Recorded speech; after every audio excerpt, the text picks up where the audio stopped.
Capítulo 12. Quem ama a disciplina ama o conhecimento, mas quem odeia a repreensão é irracional. O bom obtém a aprovação de Jeová, mas ao homem de ideias iníquas ele pronuncia iníquo. Nenhum homem será firmemente estabelecido pela iniquidade, mas quanto à raiz dos justos, não será abalada. A esposa capaz é uma coroa para o seu dono, mas aquela que age vergonhosamente é como podridão nos seus ossos. Os pensamentos dos justos são juízo, a diretriz dos iníquos é engano. As palavras dos iníquos são uma emboscada ao sangue, mas a boca dos retos é o que os livrará. Há um subvertimento dos iníquos e eles não são mais, mas a própria casa dos justos permanecerá de pé. O homem será louvado pela sua boca de discrição, mas o de coração pervertido ficará para desprezo.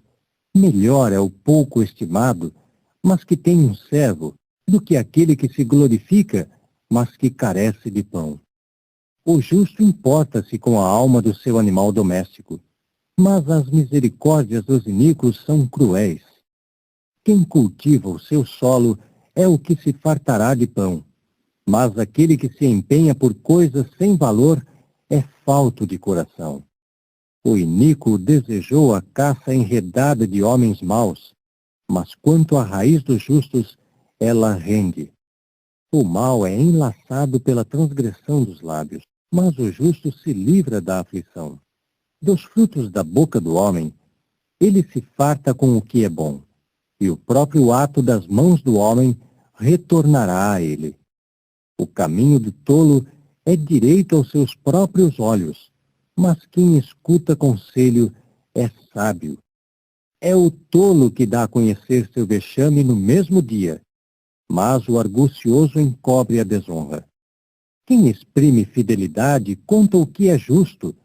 A testemunha falsa, porém, é engano.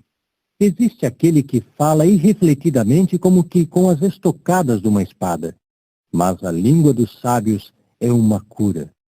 É o lábio da verdade que será firmemente estabelecido para todo sempre, mas a língua de falsidade só existirá por um instante. Há fraude no coração dos que projetam maldade, mas os que aconselham a paz têm alegria.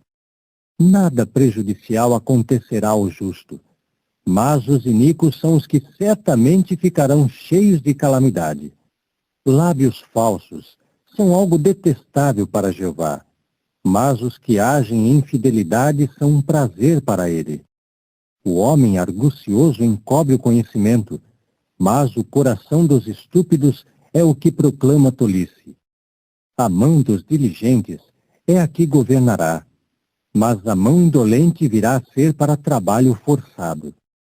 A ansiedade no coração do homem é o que o fará curvar-se, mas a boa palavra é o que o alegra. O justo espia o seu próprio pasto, mas o próprio caminho dos iníquos os faz vaguear. A indolência não espantará os animais de caça para a pessoa, mas o diligente é a abastança preciosa do homem. Na vereda da justiça há vida, e a jornada na sua senda não significa morte.